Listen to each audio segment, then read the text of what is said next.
Là, c'est bon? Très bien. Ben, écoutez, on est ravis de clore cet après-midi et on va le faire avec un bâtiment enfin, avec un ensemble de bâtiments et un projet qui est très très particulier parce que sa durée de vie, si on s'en tient au programme initial, c'est 2 mois. Alors, il se trouve qu'il y a un événement qui est prévu en 2024 en région parisienne. Et pour cet événement, on a besoin d'un village des athlètes qui, comme vous le savez, ben, va être utilisé à ces fins-là pendant 2 fois un mois à peu près. Et donc, dans ce cadre-là, pour ce village des athlètes, la société de livraison des équipements olympiques a demandé à Vinci Immobilier de monter une équipe pour lancer un projet d'un quartier. Et ce quartier s'appelle Universen. Donc évidemment, pour pas avoir un bâtiment qui va durer juste 2 mois, l'enjeu c'est la réversibilité. C'est-à-dire qu'il est difficile, en fait, dans le contexte, d'imaginer un quartier homogène de logements qui va servir de village des athlètes. Et bien sûr, dans une optique de mixité, l'idée, c'est que ce grand quartier, composé, Emmanuel, c'est une dizaine de bâtiments, c'est ça? Tout à fait, oui. Voilà, donc ce bâtiment-là, cet ensemble-là soit mixte en termes de programmation. Et naturellement, ça implique qu'une partie des constructions soient des logements pendant très peu de temps finalement, et ensuite puissent être transformés, par exemple, en équipement tertiaire. Donc on vient vous parler en fait de ces projets-là. Projet en fait, projet Universen qui comporte en particulier des bâtiments. Alors, j'ai pas de, je ne peux pas vous le montrer là, mais vous avez une vieille halle avec un toit de pente qui s'appelle Maxwell, et à droite, vous voyez apparaître un bâtiment neuf qui s'appelle B1A et qui a son homologue B1B de manière très, très élégante juste derrière, qu'on voit apparaître beaucoup mieux sur cette perspective. Et ces bâtiments-là ont cette capacité-là d'être réversibles. Donc, l'objectif fixé par la société de livraison des équipements olympiques est extrêmement ambitieux en termes de réversibilité, comme je l'ai dit. On doit garder un bâtiment qui reste d'apparence identique, donc sans changement de façade, et qui puisse jouer les deux rôles, logement et bureau. On doit aussi avoir un objectif carbone qui est extrêmement ambitieux, étant donné qu'on doit viser un C2 moins 20%. Le C2, c'est le niveau carbone le plus élevé. Et on a eu évidemment des objectifs qui n'étaient pas suffisants en C2. Il fallait aller encore plus loin et trouver les technologies adaptées. On a aussi été challengé sur le réemploi, sujet ô combien difficile. Et c'est pour ça donc on est venu, qu'on a tenu à vous présenter l'état de nos réflexions sur ce super projet qu'on a développé en plus dans un temps limité, étant donné que, eh bien, entre le moment où la France a eu le feu vert et puis 2024 pour cet événement, il a fallu, on va dire, prendre à bras le corps en fait les enjeux environnementaux pour pouvoir être en cours de chantier. Et je pense qu'on est en cours de chantier en ce moment. On a commencé la pose de toutes les FOB sur les bâtiments neufs et on avance sur les menuiseries sur la halle Maxwell. Voilà. Donc je vais essayer de manipuler la zapette pour voir si j'arrive à en faire quelque chose. Vers Non. l'ordinateur. Vers l'ordinateur. Chaud. Vers l'ordinateur. Pardon. D'accord. Alors, donc les grands principes en fait de construction sont des principes bien évidemment de construction avec une grosse part de matériaux biosourcés. Ça touche les façades, hein. Vous avez ici un système de façade ossature bois qui apparaît, mais bien sûr aussi la structure. Et la structure, elle impacte énormément la façade puisque c'est son support direct. Et il faut savoir que la structure bois, c'est quelque chose qui vit. C'est un matériau vivant, donc qui bouge, et en particulier avec l'humidité. Donc un matériau qu'on doit traiter de manière très différente, même si a priori on peut se dire que c'est simplement le support de façade, un peu comme un autre type de support. Donc ici, on voit d'ailleurs la construction qui est en cours. Alors, j'ai fait l'exercice pour cette présentation de travailler sur la réversibilité moi-même, étant donné que mes partenaires, qui sont l'architecte Yann Horst de Chex et Morel et Gaïa Aliné d'Étamines, n'ont pas pu venir, étant touchés par une maladie qui se répand, je ne sais plus le nom, mais Voilà. Donc ce matin, ils se sont réveillés malades et ils m'ont dit, tu vas expérimenter la réversibilité toi-même. J'ai fait appel à, bien sûr, à Emmanuel pour m'aider à me réversibiliser, un architecte et évidemment un bureau d'études en environnement. Donc si Gaïa était là, elle nous expliquerait en quoi est-ce que cette triple comptabilisation carbone, elle est importante. Le CPE, c'est un cahier des charges, comme je vous disais, qui équivaut à un C2 moins 20%. Le label BBCA, je pense que vous le connaissez, et un label E2C2 également. Donc on est vraiment, en fait, on a beaucoup travaillé sur le bilan carbone des façades. Et un des enjeux, ça a été évidemment de garder des façades identiques avant et après l'événement de 2024. On a un programme qui fait la part belle aussi à la biodiversité. Et on va voir que pour contenir le réchauffement climatique, l'impact, bon, je pense qu'on en a tous conscience, hein. Parmi les indicateurs en fait, environnementaux, les 14, on a vraiment l'impact carbone qui est un effet direct sur le réchauffement climatique. Mais on a aussi la préservation de la biodiversité. Et en façade, en fait, il y a une particularité, c'est qu'on a réussi à réemployer, j'en parlerai après, euh, un matériau qui était sur place, qui est le béton en fait de démolition qu'on a réassemblé en façade sous forme de gabion. Et ce gabion, vous voyez, c'est ces grandes cages qui contiennent en fait des matériaux concassés, permet en fait de favoriser la biodiversité. Donc Gaïa m'a fait tout un cours là-dessus avant que je vienne. Et c'est vrai que tous les rez-de-chaussée enfin une partie des rez-de-chaussée sont équipés de ces gabions qui, vous allez voir, font une façade assez étonnante. Par rapport à ça, on a vraiment des ambitions donc extrêmement élevées sur le logement et sur le bureau, enfin sur la construction. Je ne reviens pas sur ces chiffres-là. Je pense qu'aujourd'hui, il y a eu quand même beaucoup d'éléments qui ont été donnés. Je voudrais juste rappeler en fait l'objectif de neutralité carbone en 2050 avec une réduction extrêmement massive à réaliser. Et c'est vrai qu'à l'échelle de quartiers comme ça, on peut avoir un effet sur la massification de la réduction de consommation de carbone. Il faut savoir que, comme donnée d'entrée, on a déjà pris en compte en fait un climat calculé pour 2050.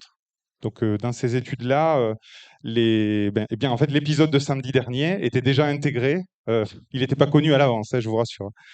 Mais de tels épisodes en fait de chauffe excessive et d'inconfort important étaient intégrés dans les simulations. Et donc, on a fait cet exercice-là d'aller plus loin que les règles actuelles pour essayer de voir ce que ça faisait. En termes de bilan, vous voyez que les façades et menuiseries extérieures représentent 11% de l'ensemble. Alors, on a souvent la remarque assez intéressante, 11%, finalement, c'est pas beaucoup, hein. Bon, bah, finalement, en fait, si je mets des façades qui consomment un peu plus de carbone, ça va pas changer grand-chose. En fait, les façades, déjà, c'est un chiffre assez ambitieux. C'est-à-dire que quand on est en C1, on peut vite monter à 15, 16, 17% d'un bilan qui, en plus, est plus élevé. On peut aussi noter que les façades ne sont pas toutes seules dans la nature, c'est-à-dire qu'elles-mêmes, elles vont intégrer un certain nombre de contraintes sur la structure porteuse en bois, un certain nombre de contraintes sur les besoins en climatisation, sur les besoins en chauffage, etc. Donc, cette petite part de camembert qu'on a réussi à réduire de 11%, le travail, c'est un travail global et c'est un travail d'équipe. Bon, je suis un peu, on est un petit peu, c'est les seuls représentants de RFR et j'aurais bien aimé qu'on ait aussi nos partenaires de projet parce qu'il y a vraiment eu un travail collaboratif, itératif, qui est, enfin, dans ma conviction, la seule manière pour chaque projet d'avoir cette vision globale et qui permet de faire une réponse adaptée. Donc, voilà. Là-dessus, donc, l'objectif, c'est de viser en fait le seuil du CPE, vous voyez, qui est inférieur au seuil du C2. Et donc, par rapport à ça, quand on regarde les façades des menuiseries, on voit quand même qu'on a une répartition assez disparate entre les différents composants. En particulier, l'ossature bois et son remplissage, vous voyez, dans la constitution des façades, ils sont, donc c'est le mur ossature bois, hein, ils sont finalement, ils sont assez peu carbonés et ils vont être extrêmement efficaces sur les parties opaques pour avoir une bonne protection solaire.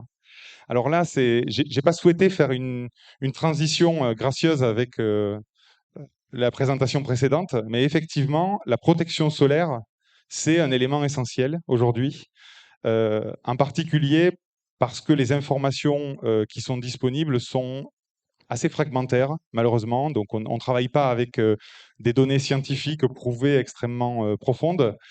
Et aujourd'hui, c'est vrai que malgré un travail en profondeur, on se rend compte qu'on a, vous voyez, quasiment un tiers, un quart à un tiers du bilan carbone qui provient du système de protection solaire. Ce qui pose aussi, du coup, par ricochet, la question de la partie vitrée. Dès qu'on a une partie vitrée transparente, eh bien, on a besoin de se protéger du soleil.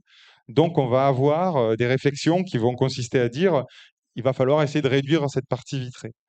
Moi, je pense qu'il ne faut pas rester simplement dans une hypothèse fataliste de réduction des parties vitrées. C'est quelque chose qu'il faut travailler. Aujourd'hui, on se rend compte que le processus qu'on a fait là en 2 ans, il me semble qu'il a beaucoup évolué. La réglementation a évolué, l'approche carbone a évolué, les possibilités ont évolué. Et ce qui est formidable, en fait, c'est que le client du projet a été suffisamment influent pour nous permettre d'avoir des approches innovantes. Je laisserai parler Emmanuel tout à l'heure là sur les sujets qui sont, vous allez voir, enfin, où on se dit bon bah finalement du mur ossature bois, on sait faire ça, c'est classique. Et en quoi est-ce qu'on a dû finalement, on va dire, enfoncer des portes pour pouvoir passer avec succès un certain nombre de difficultés. Un autre point qui touche ce projet et sur lequel je peux malheureusement pas m'étendre, mais j'ai envie d'en parler quand même, c'est la notion de sûreté. Il faut savoir que ce projet-là, on l'a prévu déjà pour son utilisation définitive. Et la sûreté, c'est un sujet récurrent qui est lié évidemment au contexte de notre société et pour lequel il faut savoir avoir les bonnes réponses. Évidemment, quand vous mettez des vitrages multifeuilletés, quand vous mettez en fait des éléments renforcés, vous mettez plus de matière, vous êtes plus lourd en carbone. C'est évident. Et donc, le travail à réaliser dessus, c'est déjà un travail de bon sens, de réduction des mesures ou de choix des mesures adaptées, puisque c'est pas une approche scientifique, hein, c'est une approche de sûreté qu'il faut réaliser avec nos partenaires. Et il faut voir en quoi est-ce que, en termes de bilan carbone, on peut faire les choix pertinents pour limiter l'impact sur le bilan du bâtiment. Donc, intégrer en avance ces mesures et en fait chercher différentes opportunités, c'est quelque chose de crucial. Donc, le poids carbone des bardages, c'est un sujet aussi qui est évidemment extrêmement important. Plusieurs types de cassettes avaient été étudiés. Ce qui est intéressant, c'est que cette courbe-là, elle date un petit peu, hein, elle date pas d'hier. Et si vous la refaites aujourd'hui, c'est plus tout à fait la même. Mais il y a des changements qui sont assez significatifs dessus. Donc ça, je pense qu'il y a eu beaucoup de discussions sur les FDES aujourd'hui, et les FDES par défaut faites par le ministère. Bon, évidemment, on tend vers des solutions qui sont, on va dire, moins carbonées que précédemment, parce qu'on approche mieux les processus de fabrication des matériaux. Aujourd'hui, si vous regardez ça, normalement, vous devez un petit peu sauter au plafond, parce que la cassette zinc, par rapport à la cassette acier, elle est plus carbonée. Pourtant, le zinc, c'est un matériau qu'on monte moins en température pour le mettre en œuvre. Et donc forcément, si on monte moins en température matériaux, on consomme moins d'énergie pour le mettre en œuvre. Et donc, en termes de bilan carbone, on doit mieux s'en sortir. Ce qu'il faut savoir, c'est que dans ces courbes-là, encore une fois, on compare en fait des choses qui sont par défaut faites par le ministère et des choses qui ont été travaillées par des industriels qui ont été plus ou moins loin dans le travail d'approfondissement. Donc ça, c'est un travail qu'on ne doit pas faire une fois, on doit le faire à chaque projet et de manière collective.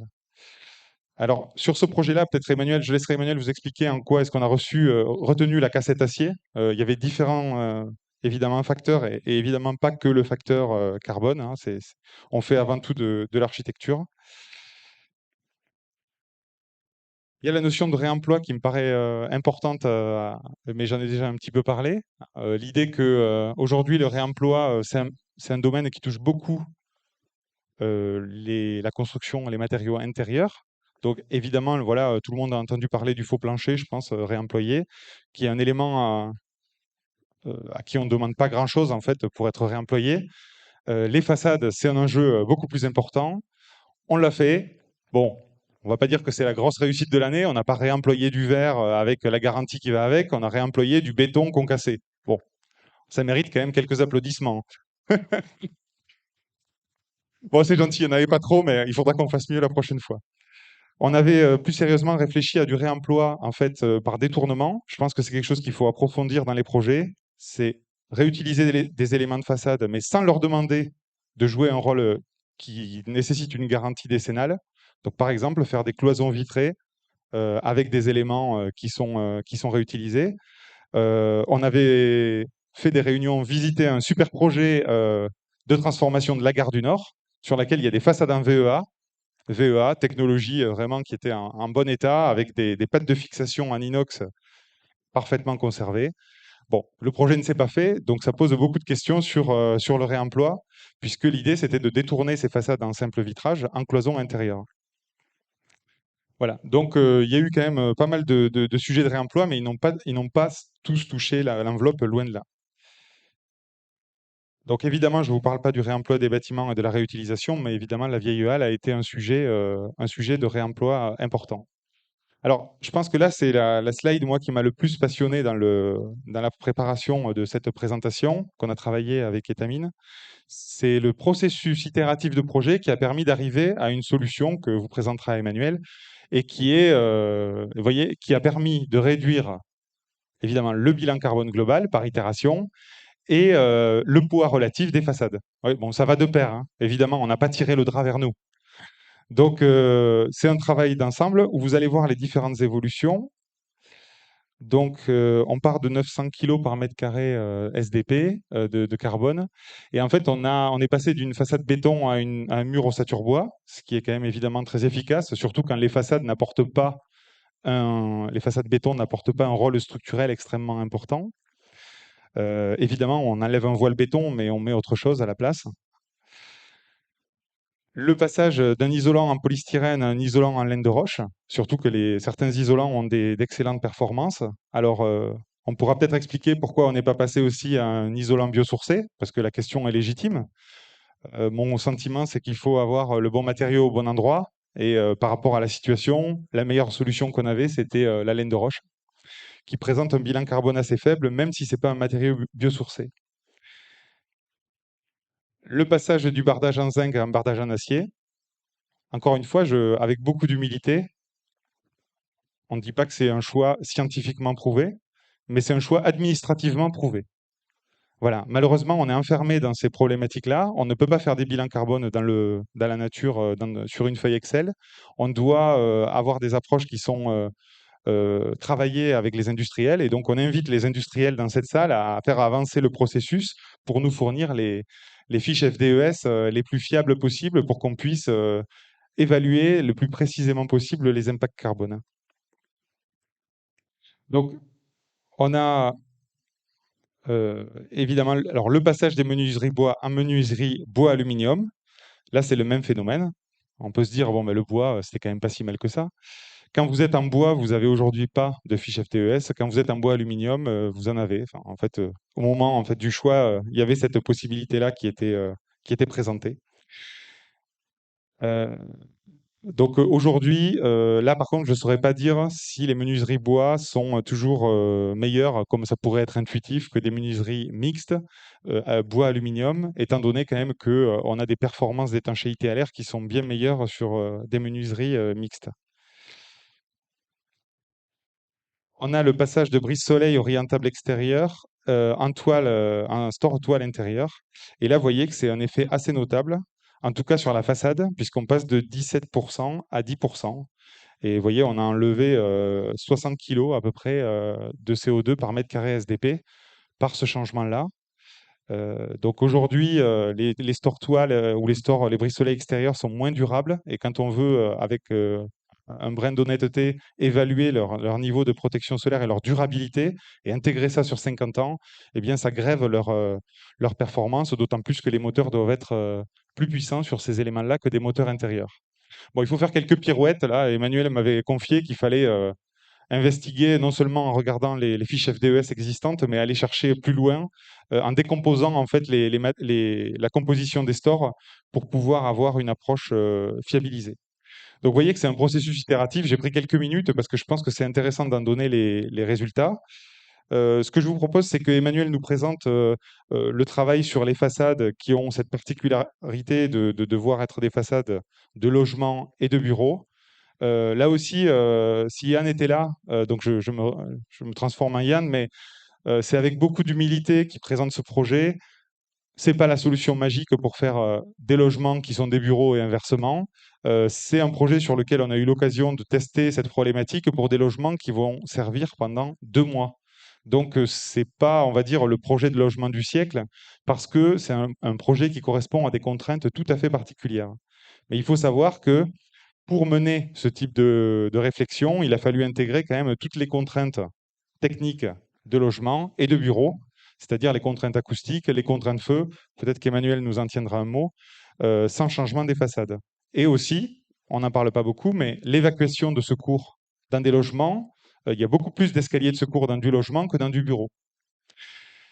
Et donc, vous devez faire un choix. Soit vous mettez les escaliers à l'extérieur et vous dites, ben, on les enlèvera après l'événement de 2024, hein, c'est des escaliers provisoires. Soit vous les laissez à l'intérieur et vous les avez en surabondance. Quand vous les mettez à l'extérieur, vous avez besoin de protéger les façades avec des façades qui doivent être par flamme ou des escaliers qui doivent être entièrement encloisonnés, c'est-à-dire en béton. Le choix a été fait finalement de retravailler les plans et d'intégrer un peu plus d'escaliers que nécessaire pour permettre cette réversibilité du point de vue de l'aménagement des plateaux. Alors je reviens un petit peu juste en arrière. Voilà. Donc je te laisse la parole, Emmanuel, là, si tu veux nous présenter les façades. Donc là, on est sur les façades principales, du bâtiment, B2. Donc, on est sur une structure, porteuse en bois, heu, du lamellé collé et tous les bardages ont été faits en acier, chez Arcelor, pour différentes raisons. Déjà pour une, raison de résistance mécanique. On peut avoir en faible épaisseur des portées beaucoup plus importantes. Donc, c'est une des premières voies qu'on a poussées. C'est aussi pour les contraintes feu, parce qu'en dans tout ce qui est logement, en catégorie 3A ou 3B, on a des grosses contraintes feu au niveau des bardages et de leur tenue mécanique. Et après, c'était aussi pour des raisons architecturales où on n'a pas forcément les mêmes aspects en ce moment on n'a pas les mêmes teintes possibles sur un acier que sur un zinc. Donc ce n'est pas uniquement un choix bilan carbone qui a poussé sur l'acier. L'acier nous a permis aussi d'avoir différentes formes possibles. Donc là, on a des formes qui sont en coque, donc en pointe, donc de jouer sur les nus de façade et pas avoir une façade complètement plate. Et ça, c'était un désir de la Solideo de casser les rives en partie haute de bâtiment pour pas avoir un bâtiment plat, mais également de jouer sur les nus de façade pour ne pas avoir un bâtiment rectangulaire. Donc c'était vraiment une contrainte architecturale assez forte. Le choix du châssis en bois alu, c'est partiellement pour les fiches FDES, c'est aussi pour tout ce qui est maintenance du châssis dans le temps, parce que le bois, il faut reprendre la lasure côté extérieur, donc forcément c'est une contrainte. Donc en maintenance à travers le temps, c'est pas forcément ce qui est de plus pérenne. Le, Là, on est sur les pignons du B1, on peut voir qu'on a quand même quelque chose qui est très très vitré sur les pignons. C'est-à-dire que cette contrainte qu'on a eue sur le carbone et sur tout ce qui était, on dirait, FLJ et autres, nous interdit pas non plus de se faire plaisir architecturalement parlant et d'avoir des façades complètement vitrées sur certains pignons. Donc là, les façades sont légèrement en retrait, on joue avec des boîtes qui sont à différents nus, y compris sur les niveaux. Donc on a un jeu de boîtes qui joue toujours sur 2 niveaux et on est sur une façade en murido qui est vraiment complètement vitrée avec, donc ici, on est sur le dernier étage en plus avec une mezzanine. Donc là, c'est la coupe sur le gabion, c'est juste pour montrer, le gabion qui s'arrête au R+1 au niveau des ailes des différents bâtiments, B1A et B1B.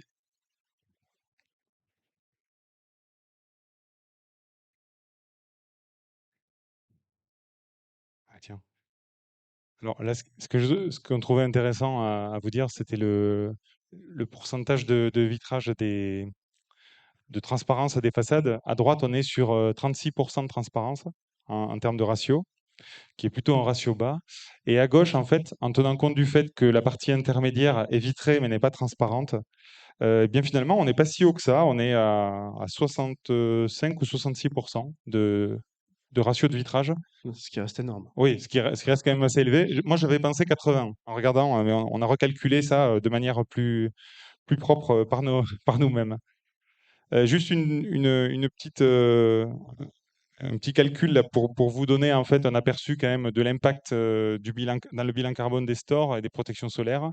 Aujourd'hui, par rapport à une partie vitrée euh, qui est dans une configuration store intérieur ou store extérieur, vous pouvez voir que le store prend une proportion assez démesurée sur la partie droite, avec un store extérieur, un BSO. Et évidemment, la part augmente, mais aussi le poids en termes de mètres carrés, de poids par mètre carré augmente assez sensiblement avec un BSO extérieur motorisé. Donc aujourd'hui, les évolutions technologiques nous amènent en fait vers d'autres horizons euh, que ce qu'on avait simplement en réfléchissant à l'aspect thermique. Puisqu'en thermique, évidemment, si vous bloquez le rayonnement solaire à l'extérieur, vous avez tout gagné. Donc, ce qui nous paraît important, là, c'est peut-être de vous parler, d'aller un peu au-delà de ces questions de strict bilan carbone qui nous donnent des cauchemars la nuit. C'est de parler plus de la durabilité, moi, enfin, qui me tient à cœur parce que je trouve que c'est un concept plus englobant. La notion de diagnostic et de durée de vie du verre, je pense que c'est important. Quand on a des industriels qui nous proposent des solutions comme celle qui a été présentée précédemment, on a besoin d'un engagement sur des durées de vie longues, des possibilités de les changer, de les réparer, etc. La réversibilité des bâtiments et des façades, la crise Covid nous a montré que c'était quand même une nécessité impérieuse hein, de ne pas laisser des bâtiments vides dès lors qu'on a un mouvement. Et aujourd'hui, vous voyez, j'ai perdu deux partenaires pour cette raison. Donc, ce qu'il faut noter ensuite, c'est quand même la mixité des matériaux à toutes les échelles et la mixité des usages, mais on se rend compte quand même que les meilleures solutions sont les solutions mixtes. On n'a jamais de matériaux parfaits. Le réemploi, bon, c'est quelque chose qui nous tient à cœur. Aujourd'hui, on sait faire du détournement, en ce sens qu'on sait changer de solution. Je pense que là aussi, c'est quelque chose qui se réfléchit à grande échelle et avec des plateformes qui permettent le réemploi ex situ, hein. C'est essentiel. Et la démontabilité et le recyclage, c'est des sujets qui sont dans toutes nos têtes. Le recyclage du verre, c'est quelque chose qui est trop peu pratiqué aujourd'hui, hein. On est à des ratios inférieurs à 10%. Évidemment, on veut l'augmenter. On sait très bien que faire fondre du calcin, c'est beaucoup plus simple que de faire fondre des matériaux primaires. Et aujourd'hui, on a envie de pousser ces solutions-là. Aujourd'hui, faire du bilan, enfin, demain, faire du verre très bas carbone, on peut le faire, mais il faut juste qu'on achète quelques centrales nucléaires hein, pour passer du gaz au dihydrogène. Donc, entre-temps, qu'est-ce qu'on fait? Eh bien, on tire tous ces leviers. Moi, je pense que c'est important de les mettre sur la table.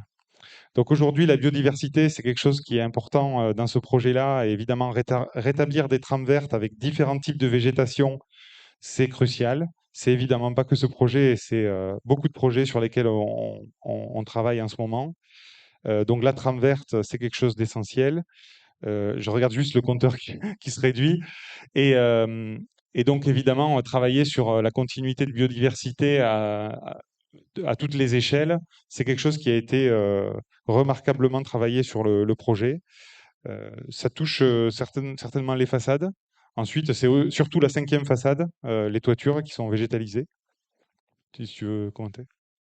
Bah, le gabion, c'est principalement des niches pour tout ce qui est salamandre à lézard. On devait faire attention aussi à prévoir des nids pour les chauves-souris, parce qu'il y avait de la présence de chauves-souris dans la halle Maxwell et elles étaient protégées. Il y a même des possibilités d'arrêt de chantier en cas de nidification, qui pour l'instant n'a pas eu lieu. Mais c'est quelque chose qui est quand même regardé de très près.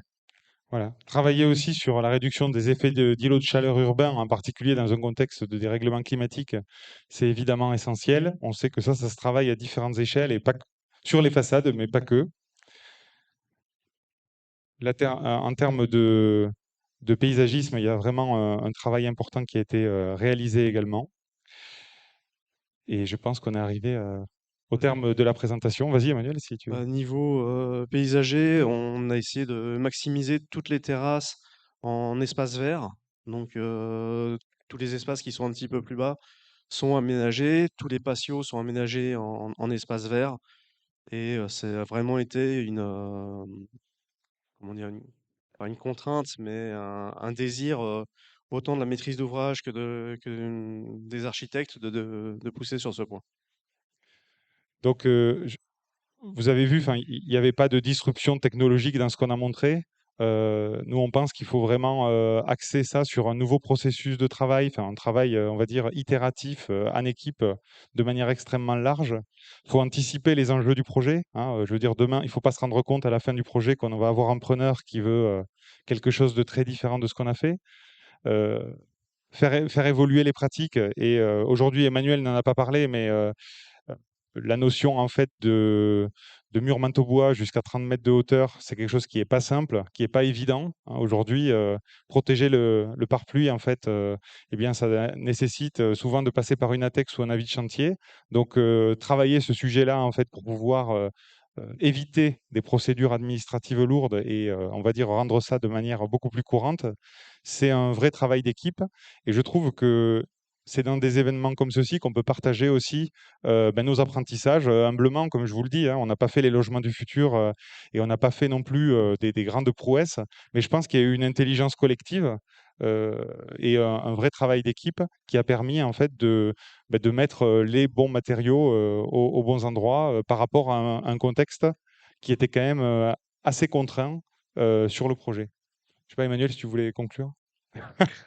Bon, merci à tous pour votre attention.